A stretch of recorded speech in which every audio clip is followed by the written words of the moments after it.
Hello children, welcome back to your reasoning classes. Let's start today's video. Class 3, Subject Reasoning, Chapter 23, Analogy and Lecture number 1. Children, today we are going to start our new chapter, that is Analogy, and in this series this is our lecture number 1. Let us see what is analogy. An analogy is something that shows how two things are alike. The purpose of an analogy is not merely to show but also to explain. In analogy, question's relation is to be found out between two things. An analogy is something that shows how two things are alike. Analogy क्या show करती है? ये show करती है कि कैसे दो चीज़ें एक जैसी होती है. क्या रिलेशन होता है कि टू थिंग्स, कोई भी टू थिंग्स एक जैसी क्यों होती है. In between every two things there must be some reason, there must be some connection. Okay, if you are doing reasoning, and it is not necessary that relation is compulsory.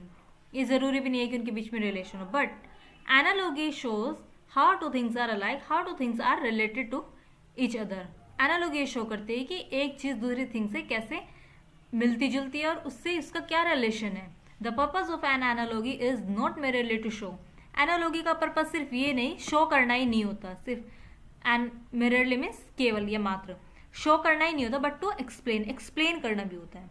In analogy questions relation is to be found out between two things. Analogy question में क्या होता है? Two things के बीच में relation find out करना है. Two things can be of related to your school, related to your home, related to you, related to anything. वो किसी से भी related हो सकती है. Okay, but the basic thing we have to find out the relation as we did in the number series. but वो एक ना न्यूमेरिक कॉन्सेप्ट होता है कि वो सिर्फ नंबर्स के बीच में उसमें सिर्फ नंबर्स के बीच में रिलेशन होता है. इन एनालॉगी टू थिंग्स के बीच में आपको रिलेशन फाइंड आउट करने को मिलेगा कि दो चीज आपस में कैसे कनेक्टेड है. You will get to know it better if you will take some examples. So let us move ahead to the examples. Example number 1, bird, fly, cow and dash. Example number 2, fan, summer, sweater, dash. Okay, I hope you have getting something from these words. आपको कुछ कुछ समझ में आ रहा होगा कि ये words कैसे हैं, क्योंकि समर, फैन, स्वेटर और बर्ड, फ्लाई, काउ ये आपस में कुछ रिलेटेड से है ना. तो आपको ये क्या करना है? बेसिकली रिलेशन ही तो फाइंड आउट करना. Okay, now let me explain to you. Bird and fly. Here you can see there is colon, sign of colon, and here two colons. It means we have two colons. It separates these two from these two. ये separation होता है कि आपको जो relation इन दोनों में होगा ना, this colon sign indicates relation. Okay, इन दोनों के बीच में जो भी रिलेशन होगा that relation must have been in these two. वही सेम रिलेशन इन दोनों के बीच में भी होना चाहिए. It could be on the basis of their characteristics, on the basis of their qualities. Characteristic qualities both are the not different to each other. It could be on the basis of numbers. किसी भी base पर हो सकता है, but you have to keep remember जो इसमें relation इन दोनों के बीच में होगा ना, सेम रिलेशन इन दोनों के बीच में भी होगा. बेस सेम होगा. सिंपल इसमें भी यही है. फैन और समर के बीच में जो रिलेशन होगा वही स्वेटर एंड डैश के बीच में. Okay, now let's fill it. Bird and fly. या it is something relevant. Bird क्या करते हैं? फ्लाई करते हैं. इट मीन्स ये इनकी कैरेक्टरिस्टिक्स है कि उनके चलने का स्टाइल यहाँ पे हम डिस्कस कर रहे हैं ना, कि बर्ड, आपको सबको पता है बर्ड क्या होते हैं. बर्ड का फ्लाई से क्या रिलेशन होता है? ये उसके चलने का स्टाइल होता है. ओके, बर्ड के चलने का स्टाइल होता है. वो धरती पर तो चलते नहीं है, वो क्या करते हैं? फ्लाई करके मूव करते हैं एक प्लेस से दूसरे प्लेस पर. तो इसके मूव करने का एक तरीका है, एक उसका एक आप ये बोल सकते हो कि इसके मूव करने का एक जरिया, एक पैटर्न होता है कि वो कैसे मूव करती है. ओके, सिमिलरली आपको देखना, अब काव के भी आपको क्या कैरेक्टरिस्टिक फॉलो करनी कि काव के भी चलने का तरीका, उसके मूव करने का तरीका. सो हाउ काव move through walking. So cow, bird, fly, cow, walk. It means यहाँ पर हम डिस्कस कर रहे हैं कि दोनों के चलने का pattern. Example number 2, fan summer. अब आपको फाइंड आउट करना है कि फैन समर से कैसे रिलेटेड है. ओके, जो रिलेशन फैन और समर के बीच में होगा same would be followed in the next one.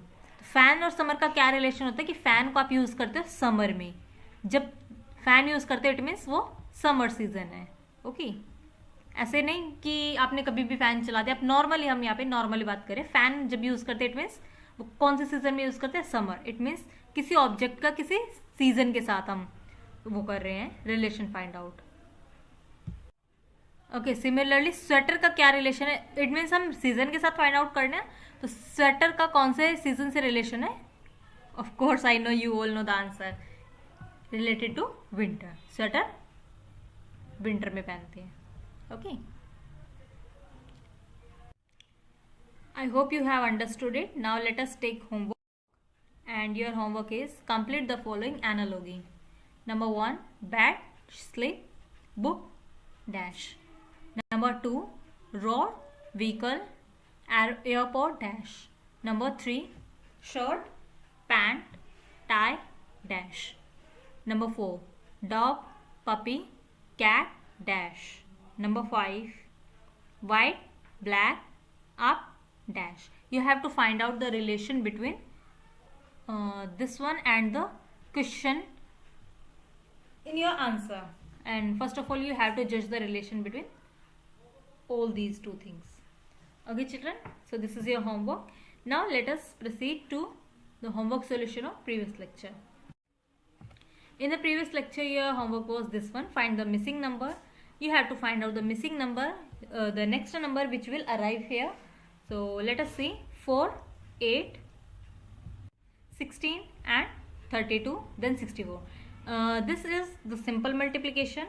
4 2s are 8, 8 2s are 16, 16 2s are 32, 32s are 64, 64 2s are 108. So answer is 128. It is simply multiplying by 2. 95, 115. Children, as I told you that way you have to find out yourself. आपको वे खुद find करना होगा, चाहे मैं आपको कितने भी क्वेश्चंस करा दूं, बट जो अल्टीमेटली जो आपको क्वेश्चन से आंसर पर पहुंचना उसका वे आपको खुद ही फाइंड आउट करना पड़ेगा. सो बेसिक इजी वे होता है, आप सेकंड में से इसको माइनस कर लो, थर्ड नंबर में से सेकंड को माइनस करके देख लो, फोर्थ में से थर्ड को माइनस करके देख लो. If there is relation between subtraction, अगर ऐसा कुछ होता है तो मुझे यहाँ पे सब्ट्रैक्शन का नजर आ रहा है क्योंकि सारे नंबर एक्सीडिंग फॉर्म में ही है, तो ये मुझे लग रहा है कि सारे इंक्रीजिंग ऑर्डर में. Let us find out. 115 और 95 के बीच में डिफरेंस होता है 20 नंबर्स का. 20, 115 plus 20, 135, 155, 155 plus 20, 175. Then 175 plus 20 is equal to 195. Children, try to do oral calculation in these kind of sums. Whenever you do these kinds of sums, let us try to do oral calculation. I prefer to oral calculation क्योंकि आप जब इसको pen paper पे करोगे it would be so difficult and so lengthy method. तो जहाँ तक हो सके आप इसको ओरल करके देखो, अपने फिंगर्स पे करके देखो, अपने माइंड में सेट करके उसको करने की कोशिश करो. Okay, next is 13 plus 13 and 17, then 21, then 25, then 29. If you will see this pattern, so you would found it here, the difference is of 4 numbers. 13 plus 4, 17, 18, 19, 20, 21, 22, 23, 24, 25, 26, 27, 28, 29. The next 4 number 30, 31, 32, 33. The answer is 33. 25, 36 all are in increasing order. So let us find. Suppose यहाँ पे subtraction का है, then 36 में से आप 25 को minus करके देखो कितने नंबर का आपको डिफरेंस मिलेगा. 11 नंबर का, इनमें 13 नंबर का, इनमें 15 नंबर का, then 17. It means odd number का 13, 11, 13, 15, 17, देन नेक्स्ट मस्ट बी 19. और जब आप 81 में 19 प्लस करते हो then 100. Okay children, 1, 3, 7, 15, 31. This is very highly increasing order, एकदम से सारा एक्सीड हो रहा है ना, तो कैसे हो सकता है ये? 1 मल्टीप्लाई बाय 2, 2 1 जा 2 and 1 3, 3 2 जा 6, 6 और 1 7, 7 2 जा 14 and 1 15, 15 2 जा 30, 13 1 31, 30 and 1 31, और you can say 30 + 1 31। It means basically क्या कर रहे हो आप? मल्टीप्लाई बाय 2 + 1, जैसे हमने आपको एग्जाम्पल में भी दिया था मैम ने आपको, find the missing number series का एग्जाम्पल भी सेम था।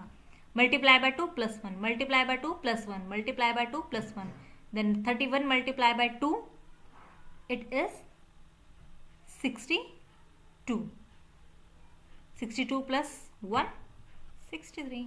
That's so easy. I think that is difficult, but in the number series, missing number series is the most difficult topic. So if you crossed it, it means your reasoning ability has been enhanced and it is continuously enhancing. तो आपको अपनी logical thinking को ही enhance करना है, उसके लिए reasoning the best option होता है। So you have to find out the way yourself. मैं आपको कितने भी क्वेश्चंस कराऊँ, these are not enough, you have to find out your own way for reaching the answer. So I hope you will keep trying for finding the answer. If you face any difficulty in this journey, you can ask to me anytime. I am pleasure to help you. So children, I hope you have got my point and you enjoyed my video also. Let's meet in the next video. Till then, bye bye, take care.